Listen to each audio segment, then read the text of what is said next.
I think I can sum up the show for you with one word. Nothing. Nothing? Nothing. What does that mean? The show is about nothing.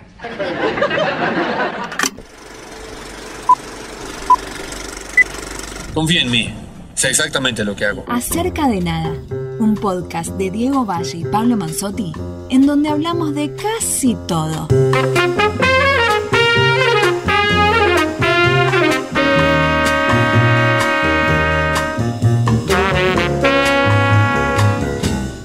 Bueno, aquí estamos. ¿Qué tal, amigos, amigas? Otro acerca de nada, que va a ser acerca de mucho, porque en realidad viene, no sé si en cantidad de temas, pero sí me parece en la profundidad y la vigencia de lo que vamos a estar hablando hoy con mi amigo Diego Valle. ¿Cómo va, Diego? Hola Pablo, ¿cómo estás? Hola a todas y a todos los que están ahí escuchando este podcast. Nos tomamos un tiempito en volver, algunos percances que superar, pero aquí estamos. Y sí, dentro de un momento extrañamente hiperactivo de lo que serían las series argentinas, ¿no? Y vamos a arrancar un poco por ese lado, porque por un lado Flow estrenó con mucho éxito en asociación con Max una serie que se llama Viudas Negras, Putas y Chorras, que está dando bastante que hablar. Netflix ahora, en pocas semanas más, estrena el spin-off de Marginal, ¿no? Es Marginal, sí. En el barro. Y en este caso, Amazon Prime Video, en estas horas, precisamente el 9 de julio, Día Patrio, si los hay, lanza Menem, que es, como su nombre lo indica, la biopic con Leonardo Sbaraglia como el 2 veces presidente de la Nación, Ariel Winograd como director y uno de los showrunners. Y bueno, mucha polémica porque, bueno, una personalidad que marcó para bien o para mal prácticamente toda la década de los 90, muy polémico, muy controvertido, muy magnético y además, y esto creo que es otra cosa que podemos analizar más allá de los méritos o carencias artísticas, con mucho correlato con la actualidad, ¿no? Uno veía un poco lo que abordaba la serie. Ves muchas similitudes, muchos paralelismos con estos tiempos que nos tocan en suerte o en desgracia. En principio, preguntarte a grandes rasgos, en líneas generales, ¿qué te pareció esta versión de Menem? A mí me gustó mucho por momentos. Debo reconocer de que obviamente la crítica está sesgada, es subjetiva, nosotros tratamos de en esa ecuanimidad que uno busca de encontrar un equilibrio. A mí había dos componentes que me impresionaban para bien. Me gusta mucho el cine, y lo digo bien, de Ariel Winograd. Me gusta mucho cómo lleva adelante sus producciones, lo he tenido varias oportunidades de charlar con él, y me gusta mucho Sbaraglia, con el que también he tenido muchas veces oportunidad de hablar con él, tanto frente al micrófono como fuera de micrófono. Entonces ya venía muy bien predispuesto a esto.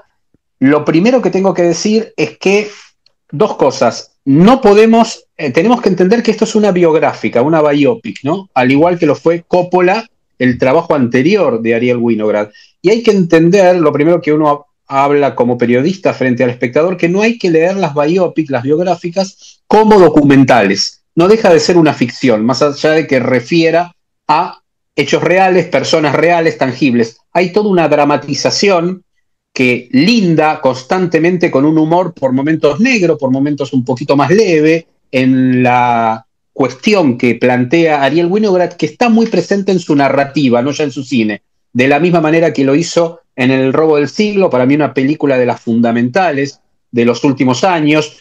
En El gerente, esa pequeña joyita que ya había hecho también para Amazon Prime y con Sbaraglia también, no, Amazon o Paramount era El gerente, no me acuerdo ahora sí, si me era parece que Paramount, pero sí. Paramount, no, es Paramount El gerente, tenés razón. El gerente, Paramount ya con Sbaraglia, donde se está dando una dupla ahí creativa muy interesante. Y cierro esta primera aproximación, Diego, diciendo algo que vos seguramente vas a continuar, que tiene peso propio la serie, más allá de que sería un trabajo en el cual uno destaca, ¿viste?, la labor del protagonista como descollante por encima de la narrativa de la serie. Y acá eso logró hacerlo en equilibrio Winograd, y es una cosa para sacarse sombrero, porque es tan impresionante lo que logra Leo Sbaraglia con Menem, que te da para decir, bueno, es superlativo y tenés que hacer una crítica aparte. No, es realmente superlativo lo de Sbaraglia, y se cierra algo que a mí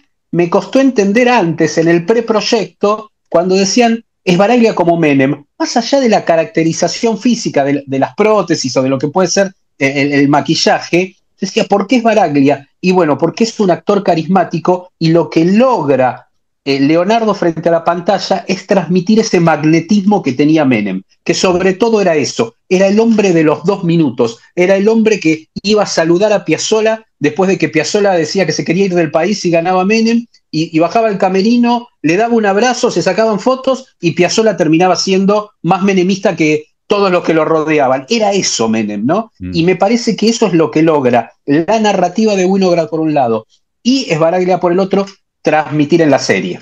Sí, estoy de acuerdo en que, bueno, era fundamental que Sbaraglia de alguna manera transmitiera. Digo, para quienes conocimos o vivimos o fuimos contemporáneos del menemismo, y que también tuviera, digamos, un gancho para, y acá está mi duda de cómo va a ser leída la serie por gente joven, Claro. Y más aún por las audiencias internacionales. O sea, para mí está muy bien logrado en líneas generales el tono, el clima, esta cosa entre festiva, medio grasa, ostentosa, medio impúdica que tenía esa época. Como decís, Sbaraglia no solamente está muy bien en los gestos, en la voz, en la sonrisa, en cada mirada. Hay algo ahí de la picaresca de Carlos Menem que está muy bien retratado.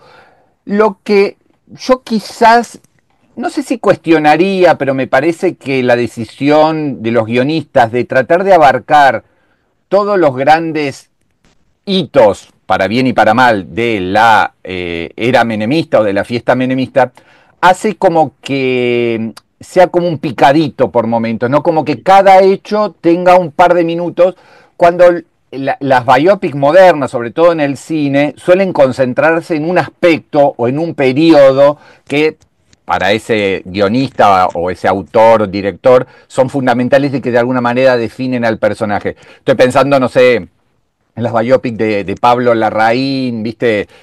Como que están mucho más concentradas. En cambio, acá es como que está todo, ¿no? Está, no sé, desde los atentados de la AMIA y la Embajada de Israel, está el ascenso al poder, está la convertibilidad, está la sonada, el levantamiento de Seineldin, por supuesto el pacto de Olivo para la reelección, los casos de corrupción de la familia Yoma, las tensiones internas dentro de la familia, la incidencia de Tiempo Nuevo, el programa de Bernardo Neustadt, donde se dirimía un poco la cuestión ideológica y las internas familiares, las privatizaciones y los enfrentamientos con los sindicatos, la figura de María Julia Alzogaray. Bueno, es como un poco demasiado para abarcarlo en, me acuerdo, creo que son 6 episodios, ¿no? Sí, 6 episodios. 6 episodios y 4 horas en total. 4 horas en total. Es como poco para tantos temas. Entonces me da la sensación de que abarca mucho y aprieta poco en algunos casos. Pero lo que sí logra es, a partir de este humor, esta cosa aparentemente leve que tiene narrativamente Winograd, ir como mostrando ciertas zonas más oscuras o más contradictorias. Hay toda ahí una cuestión donde está lo mágico y lo esotérico, y también cierta inevitable y yo creo que en muchos casos minimizada capacidad de estratega que tenía como él, ¿no? Esa especie de intuición para salir a flote de desafíos y situaciones muy complejas, intentos de golpe de Estado, hiperinflación, etcétera, etcétera. A mí me interesa saber, seguramente con otras críticas y otros textos y otros periodistas que vivieron el menemismo, cómo la van a leer en el sentido de si es demasiado condescendiente o demasiado dura. No creo que se lea así, no me parece que sea una serie violentamente crítica respecto de esa era. Si tengo que pensar en una zona de riesgo, me parece que es un poco condescendiente o empática con el personaje. Es como que quisieron hacer un personaje comprador, seductor, magnético, y por ahí se fueron un poquito de mambo, que las zonas más oscuras no están demasiado expuestas. No sé si vos lo viviste un poco así. Sí, te estoy escuchando atentamente. A ver, a mí me parece que lo de la fragmentación narrativa, me parece que él elige contar postales, ¿no? En alguna entrevista leí que dijo esto de que sea una pintura de los 90, también pensando en las generaciones que no vivieron, lo cual me pareció interesante. Me parece que a veces queda un poco presa del sketch, ¿no? Entonces terminan siendo una sucesión de sketch. En eso coincido, pero no necesariamente lo veo como algo negativo, porque es lo que le permite dar el paso atrás y no terminar siendo condescendiente. Yo no sé si yo utilizaría ese adjetivo de condescendiente. Claramente no es una profundización crítica en cantidad de puntos que uno podría criticar, y nosotros dos ya éramos periodistas en la década del 90, y teníamos una mirada, incluso desde el periodismo crítico, más allá de a qué cosas nos dedicábamos dentro del periodismo, respecto de esa década, y para bien o para mal, las cosas que fueron positivas en términos de la transformación que necesitaba un país en ese momento, sobre todo en términos de aperturas tecnológicas y de ciertas reformas, y muy, muy, muy negativas en una grieta social que al día de hoy para mí se sigue pagando ese costo. No obstante, me parece que no hay un deseo de eso, me parece que se privilegia esta idea del magnetismo del personaje, y suena como condescendiente, pero no necesariamente. Por esa cuestión magnética, es como que ideológicamente es difícil lo que estoy diciendo, pero que ideológicamente la serie sea condescendiente con lo que fue el menemato. ¿Sabes con qué la pienso? Obviamente, salvando las distancias, con el Nixon de Oliver Stone, ¿no? Me parece que ahí había un personaje tan atractivo, que era todo lo contrario de Menem en términos de que no era nada carismático, pero era atractivo desde lo que significó la presidencia de Nixon en el periodo de los Estados Unidos. Entonces, me parece que ahí es donde radica también la comparación, siendo dos narrativas totalmente diferentes, pero de esto, ¿no? De personajes que incluso Oliver Stone termina empatizando realmente con ese Nixon, más allá de todo, del Watergate, del espionaje, de todo, sino del momento histórico que le tocó vivir. Algo de eso hay acá, no tan trabajado, no con la profundidad que lo hace Oliver Stone, sí me parece más como postales de la década del 90. Y por otro lado, me gusta esta idea de haber empezado con ese increyendo de la... Que lo distribuye bien en los episodios, para mí, Winograd, el increyendo del magnetismo, ¿no? Desde el tipo que en La Rioja va casa por casa a golpearles la puerta, y lo hace en todo el país, y que esas anécdotas aparte existen, de cómo el tipo se iba a saludar a los mozos después de ir a un restaurante, y saludaba a la cocina y a los obreros y todo, y era esa cosa magnética, y cómo va ese increyendo hasta el tipo con poder que sedujo a las mujeres más hermosas de la Argentina en ese momento, que no solo estaban ahí, sino que transitaban por la residencia de Olivos, todo, y todo eso me parece que como postal de una década que hoy tiene un espejo medio distorsionado con lo que se está viviendo o lo que estamos viviendo como país, me resulta a mí interesante. Coincido con vos, sobre todo es que no sé cómo va a ser leída en términos internacionales. Ahí sí no me imagino, y tengo un par de amigos en España a los que les pregunto habitualmente cómo ven las cosas, y porque me interesa eso, ¿no? Cómo leen las narrativas estas tan locales. Sí, no está buscado de manera adrede, pero es imposible no hacer analogías, comparaciones con estos tiempos, en el sentido de Menem, por supuesto, era gobernador de La Rioja, pero era un outsider estaba predestinado a perder la interna con Antonio Cafiero, que tenía, ¿no?, el favoritismo de todo el establishment y de buena parte del partido justicialista. Llega insólitamente a la candidatura presidencial, gana, y lo que se preveía iba a ser un gobierno de impronta justicialista terminó siendo una cosa completamente distinta. Y bueno, y las privatizaciones y toda esta zona esotérica, la capacidad de seducción, de oratoria, de magnetismo que hablábamos, tiene puntos en común con el ascenso y lo que estamos viendo de la figura de Milei. No quiero hacer comparaciones absolutamente precisas porque son distintos tiempos y distintas dinámicas y las redes sociales ahora y los discursos de odio ahora, pero es inevitable, mientras uno ve los distintos episodios de la serie, pensar en algunas similitudes. Creo que lo más arriesgado, y no sé si siempre eficaz, es las incorporaciones de personajes ficcionales, ¿no? Hay un fotógrafo riojano. El de Juan Minujín, claro, ¿no?, que se llama Olegario Salas, claro, que interpreta a Juan Minujín. Juan Minujín, que viene trabajando mucho con Ariel Winograd, de hecho están haciendo en este momento la temporada 2 de Coppola, que se transforma en una especie de compañero de rutas y de asesor en las sombras, alguien que observa desde un lugar alejado de la política, pero muy cercano en la Casa de Gobierno, lo que va pasando con este personaje, ¿no? Y bueno, está como la tercera persona de la voz narrativa, sería, claro, ¿no? De hecho, rompe la cuarta pared, claro, en varios momentos. Rompe la cuarta pared, exacto. Sí, exacto.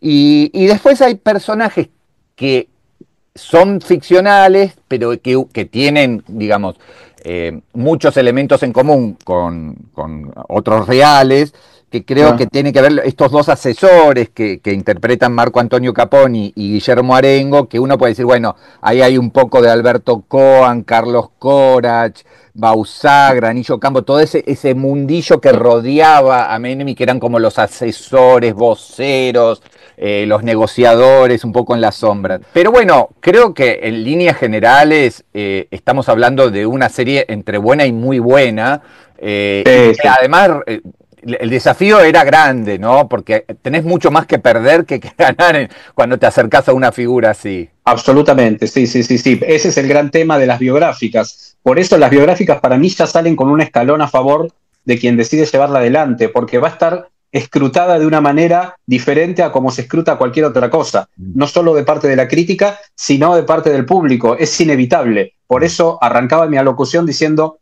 no lo pensemos desde el punto de vista, en términos históricos, documentales. Por ejemplo, vuelvo a citar el caso de Oliver Stone con Nixon, esa excelente escena en el último tercio de la película, donde él está con Henry Kissinger y Henry Kissinger le dice, bueno, revisémonos a rezar, ya no quedaba otra cosa que rezar, cuando estaban hasta acá, que ya se destapaba todo el Watergate y caía su presidencia. Es una escena maravillosa. No sabemos si ocurrió así, hay versiones, hay dichos, hay gente que lo negó, pero es fantástico que esté en la película. Bueno, acá hay miles de cosas así, hay cientos de cosas así que uno dice, bueno, la historia, el Menem saludando a esa vecina, volviendo sobre esa casa, el Menem seductor de las vedettes más importantes, el Menem que le conducía el programa a Bernardo Neustadt. Todo eso me parece súper interesante. El momento en que están encerrados mientras Seineldin estaba intentando el golpe. ¿Qué pasó?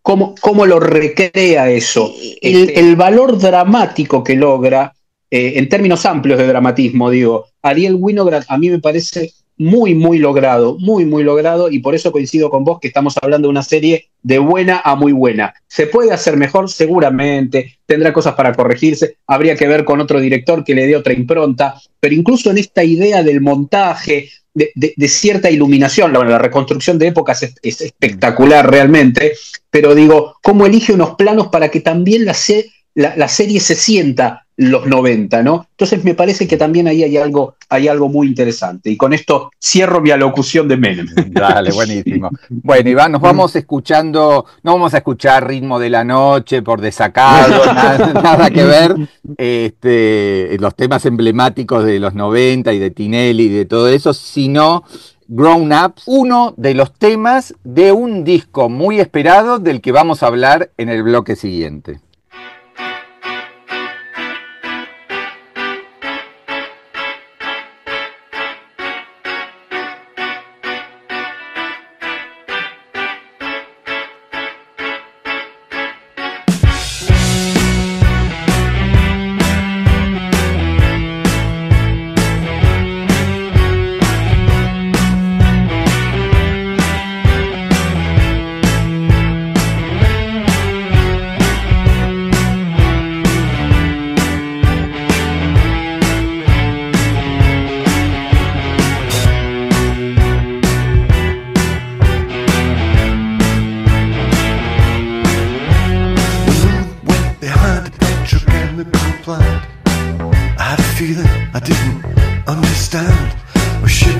Crutches, more dead than alive. It was Christmas 1985.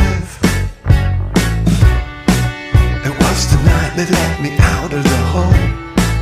It was the night I caught the bus on my own, and the city slithered past the windows like a film that was just beginning. I was so excited, I nearly missed my stop. It was 9:45, I was hopelessly lost. I arrived pretty late, but you didn't seem to mind. We are not the first, but we are golden tonight. Like two little children under the covers, adrift in the night with the universe above us. And I'll be the dad, and you'll be the mum, and we'll make out we know what it is that we've done. But whatever it is, I know that it's only just beginning. Yeah. Trying so hard to act just like a grown-up, and it's so hard, and we're hoping that we don't get shown up. Bueno, y ahí escuchábamos entonces Grown Ups, que es uno de los 11 temas de More, este octavo disco de Pulp, pero el dato principal que es el primero en 24 años, porque efectivamente lo último que habían hecho fue en el 2001, We Love Life, y bueno, por un lado estaba el hecho histórico del regreso a la grabación de una de las bandas emblemáticas del Britpop, y en la preproducción, cuando uno charla y tira ideas de cómo va a ser el episodio, decíamos, bueno, volvió en estos días Oasis, ¿no? Con su gira mundial de 41 shows que en noviembre los va a traer a River. Blair, hace un par de años sacó un muy buen disco, ¿te acordás? Que creo que lo abordamos en algún episodio de Ballad of Darren. Y ahora Pulp, o sea que el Britpop está más vigente que nunca. Estas bandas que peleaban por la popularidad y los egos, era muy divertido porque leía hace un ratito que Damon Albarn habló muy bien del regreso de Oasis, entonces le decían, bueno, ¿lo vas a ir a ver? No, estoy muy ocupado. Le dijo, está muy bien que vuelvan, yo dije que iban a volver.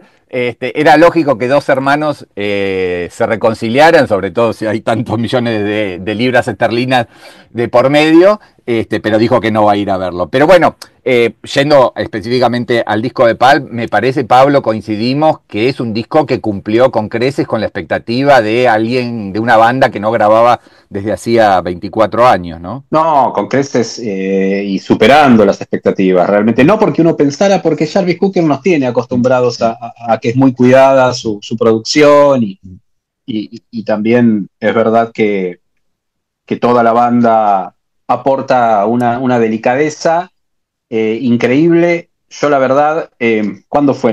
A fines del 2023 que vinieron, para mí fue uno de los conciertos que hacía tiempo, ¿no? Que creo que reseñaba un poco así, que va a ser muy difícil ver algo mejor ese año. Bueno, ese año fue el año de The Cure también, acá en Argentina, pero la posibilidad de ver a Pulp ahí en el Movistar Arena, con todas las ventajas que tiene la arena esa, a mí me pareció fascinante, así que me hizo presagiar lo mejor para un disco nuevo y no defraudó para nada, todo lo contrario, es devorárselo, es escuchar los arreglos, los puentes en cada tema, es una locura.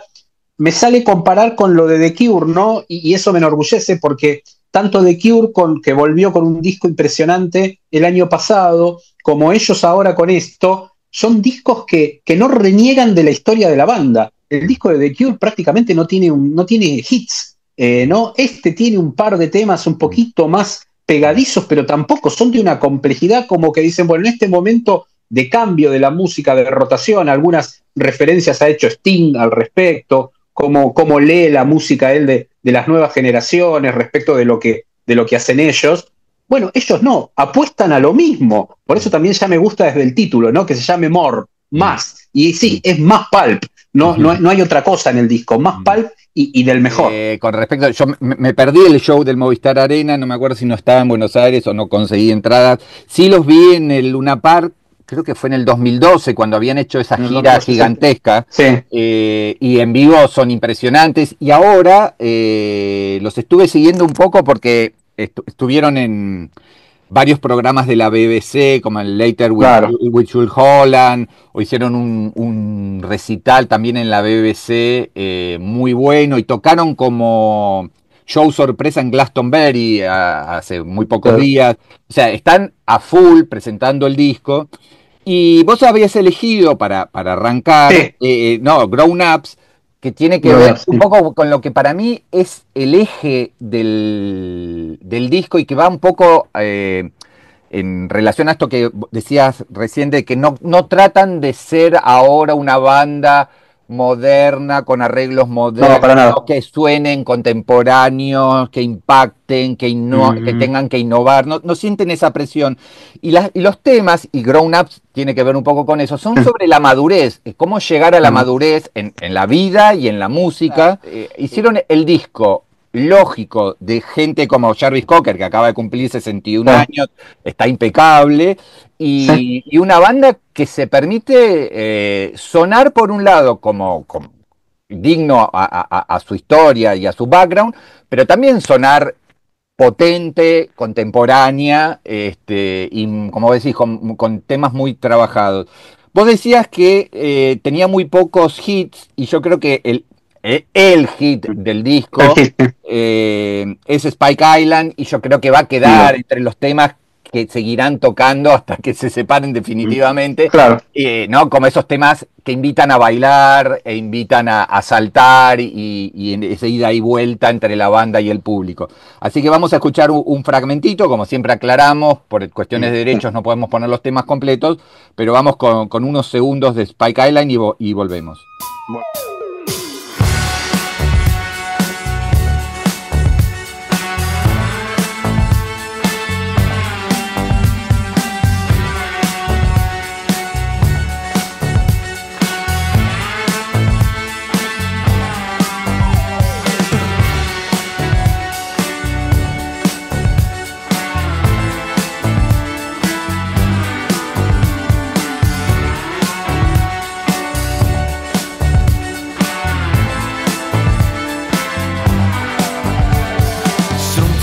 Stopped me, dead in my tracks. I was headed for disaster, and then I turned back. I was wrestling with the coat hanger. Can you guess who won? The universe shrugged, shook, then moved on. It's a guess, no idea. It's a feeling, not a voice in my head. Just a feeling. And by the way, it's Spike Island, come alive. And by the way, this time I'll get it right.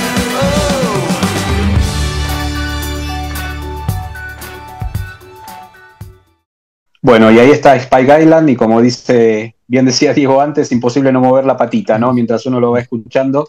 así tiene esa cualidad, y bueno, estuvo bien elegido como corte de difusión, como para entusiasmarnos hasta ahí, hasta junio. Es un disco del mes pasado, estamos hablando de un disco que salió hace días nomás, semanitas, y que nos conformó muchísimo. Yo destacaría, como para cerrar en esta segunda parte y acercamiento, el tema de los arreglos. Vuelvo sobre eso, y sobre todo, fíjense los arreglos de cuerdas en relación con cómo trabaja las entonaciones Jarvis Cocker. Y me permito un tema que no lo elegimos, que no lo vamos a pasar ahora, pero que prestenle atención a ese, que es Tina. Tina es un tema muy interesante, que tiene una introducción que arranca como una balada, después se transforma en algo más pop, pero es un buen ejemplo de Britpop y de la delicadeza del Britpop, ¿no? Con esos arreglos de cuerdas que van flotando sobre la voz de Jarvis Cocker. Sí, otro tema que creo que no va a entrar, que lo había elegido yo, que es el segundo corte de difusión, que es Got to Have Love, que es una canción muy grandilocuente en algún sentido, claro, pero muy elegante por otro. Entonces me parece que ellos han mantenido me parece que el tema de la potencia por un lado y la elegancia por otro es algo que los vine destacando desde siempre. Recordemos que Jarvis Cocker hizo en los últimos años un par de discos solistas también estuvieron interesantes. Creo que algunos llegamos también a comentarlo en algún bloque musical, ahí, en los inicios de Acerca de Nada, pero ahí en la pandemia, ¿te acordás? 2020 y 2021 sí, sacó un par de discos que estaban muy bien. Ahora volvió, y si querés nos despedimos con un tema que creo que elegiste vos, que es bastante más minimalista, pero una letra muy absurda, que es My Sex. My Sex, sí, dale, vamos con My Sex entonces. Acá cerramos el bloque de Pulp y obviamente los invitamos y las invitamos a que lo escuchen. Están disponibles en todas las plataformas, lo pueden escuchar de cualquier manera y también en formato físico. Me parece que denle una oportunidad, porque es Britpop, es el momento del Britpop, hablando de los 90 hoy, justo con Menem antes, ahora con lo que significó ese momento del pop inglés en esta década en particular.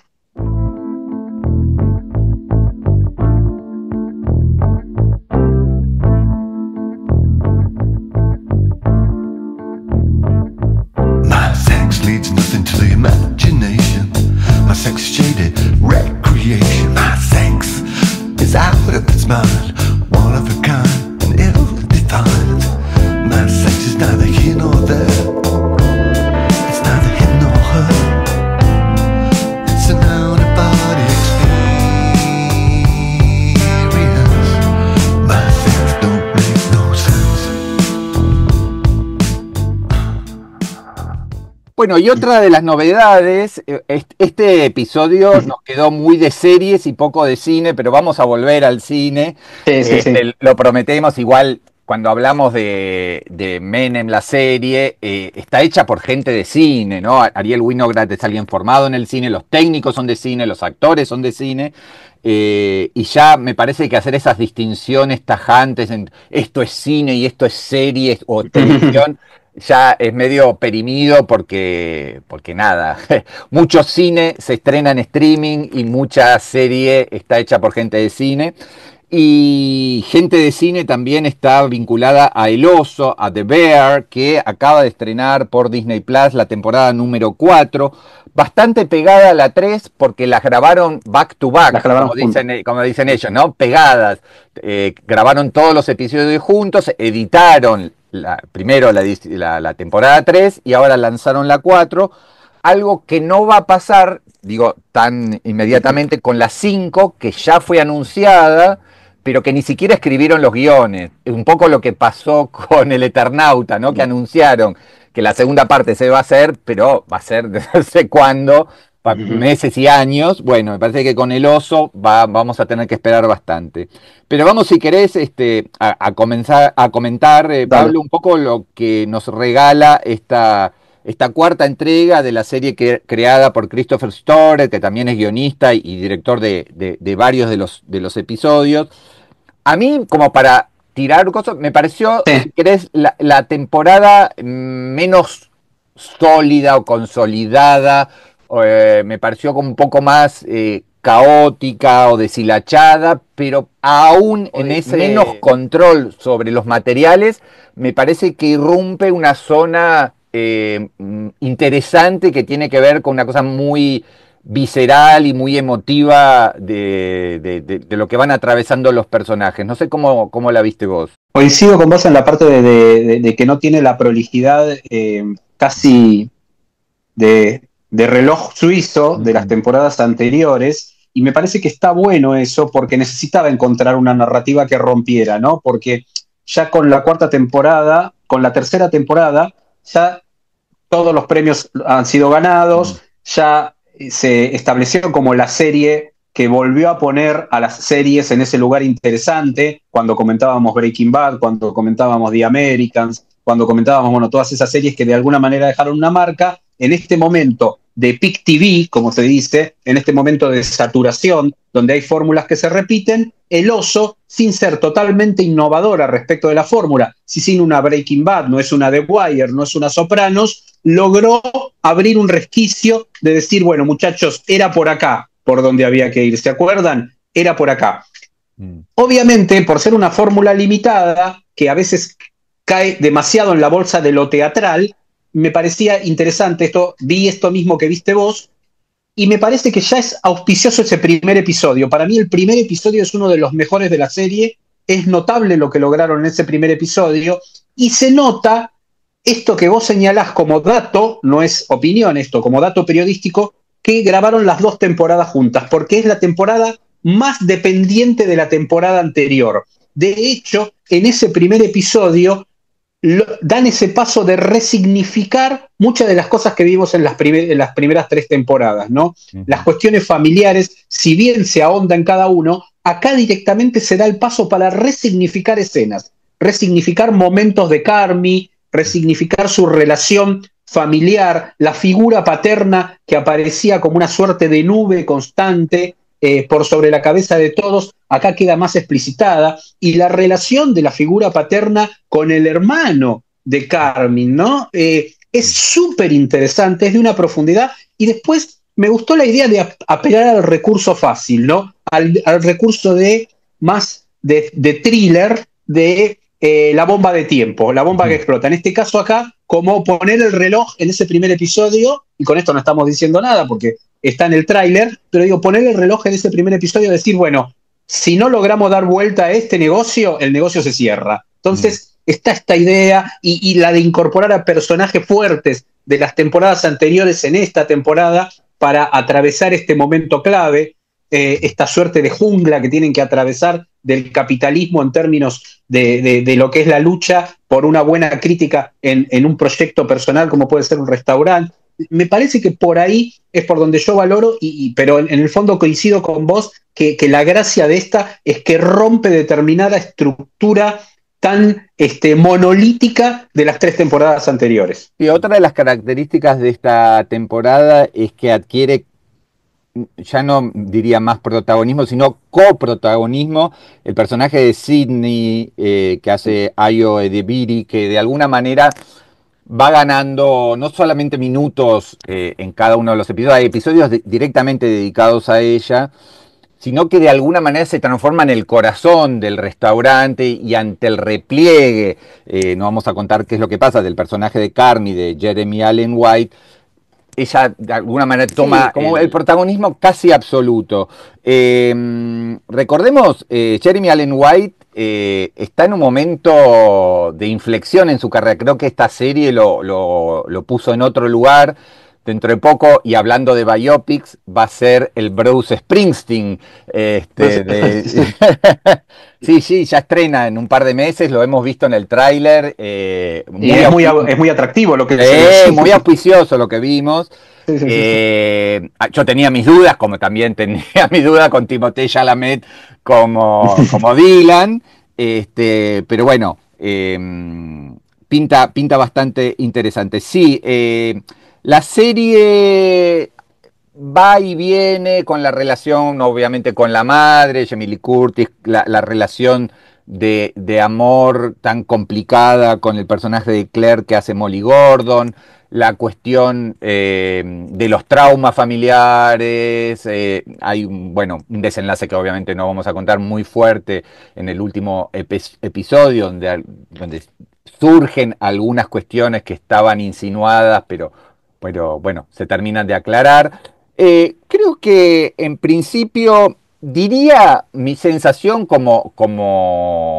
no tanto como crítico, sino como alguien que disfruta de la serie, que la viene siguiendo, que no suelo escribir críticas de las distintas temporadas de una serie, porque medio como que cuando escribí sobre la primera y más o menos mantiene el estilo, no hay mucho para agregar, pero me parece que esta es una serie que a mí me gusta seguir de cerca. También siento que en algún sentido estuvo un poquito estirada y que le haría bien terminar en una quinta temporada. Sí. Digo, yo sé que está la tentación para, en este caso, FX, ¿no? y Hulu, que son los productores allá en Estados Unidos, acá se retransmite por Disney Plus, de mantener un éxito todo lo que se pueda, porque les está dando récords de nominaciones y de estatuillas en los Emmy, etcétera, etcétera, ya sabemos. Pero me parece que una serie termina siendo grande en serio cuando se retira a tiempo. Creo que en todos los órdenes de la vida pasa, ¿no? También con los futbolistas, con los boxeadores, ¿no? Que no termines como traicionando a tu propia fanbase que te siguió fielmente y que después siente que al final terminas dando un poco de pena. Me parece que una quinta temporada habían quedado algunas cuestiones por resolverse en el último episodio, pero desde mi lugar ya te digo, no tanto de periodista o de profesional, sino de seguidor de la serie, siento como que no da para que la estiren mucho más. Bueno, eso me lo sacaste de la boca, yo lo iba a decir, y voy a decir Sopranos, 6 temporadas, The Wire, 5 temporadas, Breaking Bad, 5 temporadas, Better Call Saul, 6 temporadas, The American, 6 temporadas, o sea, es el número, como mucho 2 temporadas más. Yo creo que esta se cierra perfectamente en la próxima temporada, que no da para más, y es que verdad, las obras maestras en materia de serie, la narrativa lo ha dicho, y esto es dato, y fíjense, todas las series que mencioné son 5, 6 temporadas, es el número perfecto, coincido absolutamente, y nada más que decir, yo la disfruté mucho, no la noté estirada como vos, me parece que sí está esta lógica de temporada 3 y temporada 4, me parece que son las más díptico, de hecho arrancan con la crítica que había quedado pendiente en la temporada número 3, la crítica especializada, que es un poco lo que se transforma, claro, en la espada de Damocles sobre la cabeza de ellos y en mejorar la performance del restaurante, pero también eso está cuidado porque no es que la crítica fue totalmente mala, sino que hay unos resquicios en los cuales todo se hace muy verosímil, ¿no? Más allá de Christopher Storer, el showrunner y guionista, e incluso dirige episodios, esta simbología, esta cosa iconográfica de transmitir la sensación de la vida en el restaurante como la sensación de la vida, ¿no? De la vida misma. Eso me parece que sigue siendo el tópico clave de la serie y que lo logra sin cosas muy, muy grandilocuentes, ni muchísimo menos, ni cosas de autoayuda, sino que está la palabra justa. Y finalmente cierro diciendo que también tiene la musicalización es buenísima, y que acá en este caso es diferente, ¿no? Como, de hecho, el primer tema que se escucha de una banda es That's the Way, de Led Zeppelin. Pero después va, no sé, The Who, Bob Dylan, Curtis Mayfield, sí, es realmente impresionante. De Ronettes hay varios temas, es un poquito más clásica, pero bueno, están los Van Morrison, los R.E.M., los temas, Wilco, banda de Chicago justamente, así bueno, que... Wilco es un número puesto, pero digo, acá expandieron la idea de arrancar con Das de No, por eso digo, están los clásicos y están los temas de siempre de las bandas como que definen un poco el perfil musical de la serie. Sí. Claro. Absolutamente. Bueno, y nos vamos a despedir justamente con el tema con el que cierran el último episodio, que es Fast Slow Disco de Saint Vincent, que justamente, y dado a la casualidad, hace poquito se presentó en el Sea Art Media, ahí estuve viéndola. Pero nada, recomendar obviamente la serie y recomendar que busquen la playlist de la serie, de todas las temporadas, porque realmente no es solamente que hay una gran selección musical, sino el momento en que la usan, el contexto en el que la usan, las letras, lo que de alguna manera acompaña a la cuestión dramática de la propia serie. Así que nada, la música es no algo decorativo, sino algo sustancial en el desarrollo de la serie. Muy bien, así que entonces con Saint Vincent y El Oso y este tema musical nos vamos. Saludos a todos y todas. Chao, Diego. Chao, Pablo. Gracias y hasta la próxima. I sway.